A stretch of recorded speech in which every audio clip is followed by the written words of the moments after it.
میں ایک دفعہ پھر وہاں سے بھاگنے والی تھی جب اچانک وہ نوجوان بجلی کی تیزی کے ساتھ میرے سامنے آ کر کھڑا ہو گیا اور میرا بازو کھینچ کر مجھے بڑے وڈیروں کے پاس لے آیا۔ تب وڈیروں نے یہ فیصلہ کیا تھا کہ دیکھو وہ لڑکی تو چلی گئی ہے، لیکن اب ہماری عزت کا سوال ہے، تمہیں ہی ہماری بہو بننا ہوگا۔ یہ خبر سنتے ہی میرا وجود شل ہو گیا تھا۔ میں مسلسل نفی میں سر ہلا رہی تھی، لیکن کچھ نہیں ہو سکتا تھا۔ ان وڈیروں نے مجھے اس روم میں بند کر کے رکھ دیا تھا۔ میرے نکاح میں کچھ دیر باقی تھی جب میں نے شبو سے کہا تھا کہ مجھے تم اس لڑکی سے ملوا دو، نتاشا کو کسی طرح بھی تلاش کر کے میرے پاس لے آؤ، اس سے کہو بے شک زرکام سے شادی نہ کرے، لیکن یہ وجہ بتا دے کہ وہ یہاں سے بھاگ کر کیوں گئی ہے۔ شبو نے میری بات مان لی تھی۔ عین نکاح کے کچھ دیر پہلے ہی وہ کیسے بھی کر کے ملازمہ کے روپ میں نتاشا کو واپس یہاں لے آئی تھی۔ اس کے بعد نتاشا نے مجھے وڈیروں کی جو سچائی بتائی وہ سن کر میری روح لرز گئی تھی۔ اس نے مجھ سے کہا تھا کہ میری اماں یہ چاہتی تھیں کہ میری شادی بہت بڑے گھر میں ہو، میں دوسرے گاؤں کی لڑکی ہوں، اور جیسے ہی پتہ چلا کہ یہ وڈیرے امیر ترین لوگ ہیں، میری اماں نے بنا دیکھے ہی میرا رشتہ پکا کر دیا تھا۔ میں نے وڈیروں کو دیکھا نہیں تھا، پر جب یہ شرط سنی کہ لڑکی ایک ہفتہ پہلے ہی حویلی میں آ جائے تو یہ سن کر مجھے بے حد حیرت ہوئی تھی کہ آخر یہ کیسے لوگ ہیں۔ میں ایک ہفتہ پہلے ہی یہاں آئی تھی جب اچانک ہی مجھے اس حویلی سے رات کے وقت عجیب سی آوازیں سنائی دیتی تھی۔ مجھے نہیں پتا تھا کہ یہ حویلی پراسرار ہے اور ان وڈیروں کا کسی کے ساتھ کوئی تعلق نہیں ہے۔ نہ میں یہ جانتی تھی کہ یہاں کوئی عورت نہیں ہے، سارے مرد ہی مرد ہیں۔ اگر مجھے یہ پتا ہوتا تو میں کبھی بھی شادی نہ کرتی، پر اس کے بعد جیسے ہی مجھے یہ پتا چلا کہ یہ آدم ذات نہیں بلکہ جن زادے ہیں، جب میں نے نتاشا کی یہ بات سنی تو میری سانس اکھڑنے لگی تھی۔ میری ریڑھ کی ہڈی میں سنسنی سی دوڑ گئی تھی جب نتاشا نے کہا کہ ہاں، زرکام جو میرا ہونے والا شوہر تھا وہ دراصل ایک جن زادہ تھا۔ نتاشا نے یہ بھی بتایا کہ ان جنات کے خاندان کی جتنی بھی جن زادیاں تھیں ان سب کی موت ہو جاتی تھی، کیونکہ ان پر کسی نے عمل کروایا تھا، جس کی وجہ سے انہوں نے یہی فیصلہ کیا تھا کہ اگلی بہو وہ آدم زادیوں سے لائیں گے۔ یوں اپنی امیری کے جال میں انہوں نے میری ماں کو پھنسایا تھا اور میرا رشتہ پکا کر دیا تھا۔ شکر ہے کہ مجھے وقت سے پہلے پتہ چل گیا تھا۔ میں اپنی ماں کو بھی بتا نہیں سکتی تھی، یہ انہی جنزادوں کی چال تھی۔ اسی وجہ سے تو انہوں نے میرے خاندان سے کسی کو بھی ایک ہفتہ پہلے میرے ساتھ یہاں نہیں بلایا تھا۔ میں صرف اکیلی ہی یہاں آئی تھی۔ میں بہت زیادہ گھبرا رہی تھی کہ اب میں کیا کروں، میں کیسے یہاں سے بھاگوں۔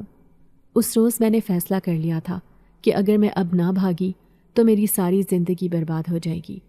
اسی وجہ سے میں نے تمہیں پانی لینے بھیج دیا تھا اور یوں میں وہاں سے بھاگ گئی تھی۔ پر اب تمہاری سہیلی شبو میرے پاس آئی تھی۔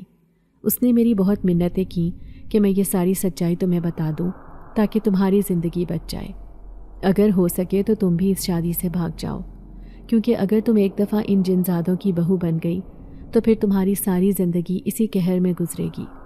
چلو مجھے اجازت دو، اب میں یہاں اور نہیں رہ سکتی، ورنہ وہ وڈیرے مجھے پکڑ لیں گے۔ یہ کہہ کر نتاشا جیسے آئی تھی ویسے ہی چلی گئی تھی، جبکہ میری حالت ایسے تھی جیسے کاٹو تو بدن میں لہو نہیں۔ شبو مجھے بار بار تسلی دے رہی تھی کہ دیکھو، بھاگنے کی کوشش بھی نہ کرنا، اگر یہ جنزادے ہیں تو یہ کسی طریقے سے تمہارا پتہ معلوم کر لیں گے۔ نتاشا بہت دیندار لڑکی تھی، نماز کی پابند تھی، اسی وجہ سے اپنے ورد کے ذریعے وہ جنات سے محفوظ رہ گئی تھی اور جنات اس کے قریب نہیں پھٹکے تھے، لیکن میں ہمیشہ نماز میں تاخیر کر دیتی تھی اور لاپرواہی کی وجہ سے عبادات اتنی کثرت سے نہیں کرتی تھی۔ مجھے آج پچھتاوا ہو رہا تھا۔ کچھ دیر بعد 2 ملازمائیں آئی تھیں جو کہ مجھے تیار کرنے لگی تھیں۔ ان کی آنکھوں کا رنگ جیسے ہی دیکھا تو وہ نیلا تھا۔ میں جان گئی تھی کہ یہ بھی جنزادیاں ہیں۔ انہوں نے مجھے جیسے ہی تیار کیا تو کچھ دیر بعد میں نے جیسے ہی اپنے آپ کو آئینے میں دیکھا، میں فوراً ساکت ہو گئی تھی، کیونکہ میں حور سے کم نہیں لگ رہی تھی۔ شبو میرے پاس آئی اور کہنے لگی کہ المیرا، کیسی قسمت پائی ہے تم نے، اب تم جنات کی بہو بننے جا رہی ہو۔ اس کی بات پر میں سلگ اٹھی تھی۔ میں نے کہا، اگر تمہیں میری قسمت پر اتنا ہی رشک آ رہا ہے تو میری جگہ تم کیوں نہیں دلہن بن جاتی اور اس زرکام سے شادی کر لیتی جو اصل میں جنزادہ ہے؟ شبو خاموش ہو گئی تھی، کیونکہ یہ سبھی جانتے تھے کہ مجھ پر کیا بیت رہی ہے۔ کتنی دردناک تکلیف ہے جس سے میں گزر رہی ہوں۔ کچھ دیر بعد میرا نکاح اس جنزادے سے ہو گیا تھا۔ یہ سچائی کسی کو بھی نہیں پتہ تھی، پر میں اس نکاح کو نہیں مانتی تھی۔ میرا بچپن سے یہی عقیدہ تھا کہ کبھی بھی ایک جنزادے کی شادی کسی بھی آدم ذات سے نہیں ہو سکتی۔ میں اب دلہن کے روپ میں بیٹھی اسی روم میں زرکام کا انتظار کر رہی تھی۔ وہ جب میرے پاس آیا تو میری خوبصورتی دیکھ کر دنگ رہ گیا تھا۔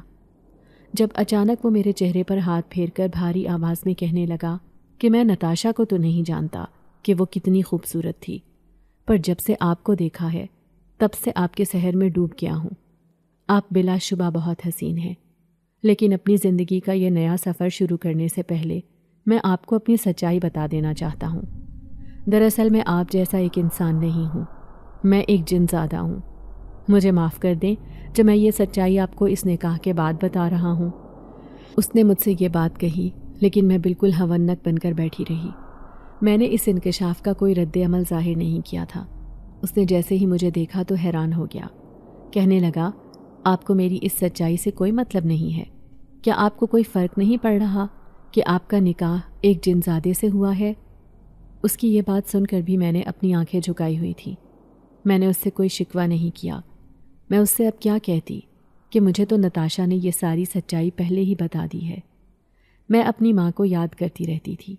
جب ایک روز میں نے جنزادے سے کہا کہ میں اس حویلی سے باہر جانا چاہتی ہوں تو میری بات سن کر جنزادہ کہنے لگا، نہیں، ہمارے خاندان کی جو عورتیں بھی حویلی پار کرتی تھیں ان کی موت ہو جاتی تھی۔ میں نہیں چاہتا کہ آپ کے ساتھ بھی ایسا کچھ ہو۔ میں مانتا ہوں کہ آپ آدم زادی ہیں، لیکن ہمارے دشمن جنات آپ پر بھی عمل کروا سکتے ہیں۔ میں چاہتا ہوں کہ آپ بالکل محفوظ رہیں۔ جنزادے کی بات سن کر میں بہت زیادہ بکھر گئی تھی۔ اب میں کیا کروں گی؟ میں کیسے اپنی ماں سے ملوں گی؟ شبو سے کہہ کر میں نے اپنی ماں کو پیغام بھجوا دیا تھا، پر حویلی والے کسی کو بھی اندر آنے نہیں دیتے تھے۔ تب میں نے جنزادے سے کہا کہ مجھے اپنی ماں سے ملنا ہے، میں چاہتی ہوں کہ میری ماں مجھ سے ملنے یہاں آ جائے۔ جنزادے نے میری بات مان لی تھی۔ جنزادے نے کبھی بھی مجھے اپنی دہشت اور اپنا اصلی روپ نہیں دکھایا تھا۔ وہ ہمیشہ مجھ سے کافی احترام سے بات کرتا تھا۔ کبھی کبھار مجھے کافی حیرانی ہوتی تھی کہ وہ جنزادہ جو میری خوبصورتی کی اتنی تعریف کرتا ہے، اس نے کبھی بھی میرے قریب آنے کی کوئی کوشش نہیں کی تھی۔ ایک روز میں نے اس سے یہ سوال کر ہی لیا۔ وہ میری بات پر مسکرا دیا تھا اور کہنے لگا، آپ غلط سمجھ رہی ہیں، میری ایسی کوئی نیت نہیں ہے۔ اگر آپ کی جگہ نتاشا یا کوئی اور بھی لڑکی ہوتی تو میں یہ سب نہ کرتا، کیونکہ میں جانتا ہوں کہ آپ کے ساتھ دھوکہ ہوا ہے، پر میں اپنے باپ کی شرط کے ساتھ بندھا ہوا ہوں۔ میرے باپ نے مجھ سے یہ شرط رکھی تھی کہ اگر میں کسی آدم زادی سے نکاح کروں گا تبھی میں اگلا شہنشاہ بن پاؤں گا۔ اسی شرط کی وجہ سے میں نے یہ نکاح تو کر لیا، پر میں نے فیصلہ کیا تھا کہ میں کبھی بھی کسی لڑکی کو دھوکہ نہیں دوں گا۔ لیکن میرے باپ نے شرط رکھی تھی کہ مجھے اس لڑکی کو پہلے کچھ بھی نہیں بتانا۔ اسی وجہ سے تو میرے باپ نے مجھے منع کیا تھا کہ میں لڑکی کو پہلے دیکھ بھی نہیں سکتا، پر پھر بھی اپنے باپ سے چھپ کر میں نے آپ کا دیدار کر ہی لیا تھا۔ لیکن میں پھر آپ کی خوبصورتی دیکھ کر وہ سچائی آپ کو بتا نہیں سکا، کیونکہ مجھے لگتا تھا کہ اگر آپ کو یہ سچائی پتہ چل گئی کہ میں ایک جنزادہ ہوں تو پھر آپ مجھ سے کبھی نکاح نہیں کریں گی۔ میں اپنے دل کے ہاتھوں مجبور ہو گیا تھا، اور اس گستاخ دل کی وجہ سے میں تھوڑا بے ایمان ہو گیا تھا۔ میں بہت شرمندہ ہوں۔ پھر جب اگر میں اتنا شرمندہ ہوں تو میں کیسے آپ کے قریب آ سکتا ہوں؟ میری پرورش میرے باپ نے بہت اچھی کی ہے۔ ہم جنات تو بس ایک بہو اس خاندان میں لانا چاہتے تھے، کیونکہ ہمارے خاندان میں کوئی عورت نہیں تھی۔ اگر ہم کسی جنزادی کو لاتے اور میری شادی کسی جنزادی سے ہو جاتی تو پھر مہینہ یا 2 مہینے بعد اس جنزادی کی موت ہو جاتی۔ میرے باپ نے اس عمل کا توڑ کروانے کی بہت کوشش کی ہے، لیکن یہ عمل بہت ہی زیادہ پختہ ہے۔ میں نے جیسے ہی جنزادے کی بات سنی تو میرے دل میں اس کے لیے عزت اور بھی زیادہ بڑھ گئی۔ جنزادے نے مجھے میری ماں سے ملوایا تھا۔ میری ماں نے جیسے ہی مجھے دیکھا تو میرے گلے لگ کر پھوٹ پھوٹ کر رونے لگی تھی۔ وہ مجھے ٹٹول کر کہنے لگی کہ بیٹا، کہیں ان جنزادوں نے تمہیں نقصان تو نہیں پہنچایا؟ تو ٹھیک تو ہے نا؟ کہیں تمہارا ناجائز فائدہ تو نہیں اٹھایا؟ میں نے اپنی ماں کو تسلی دی کہ نہیں ماں، کہنے کو تو یہ جنزادے ہیں، لیکن میں بھی پہلی دفعہ یہ دیکھ رہی ہوں کہ ایک جنزادہ بھی اتنا اچھا ہو سکتا ہے۔ آج تک جنزادے شوہر کے علاوہ کسی نے بھی مجھے آنکھ اٹھا کر نہیں دیکھا، اور تو اور میرے شوہر جنزادے بھی میرے قریب نہیں آئے۔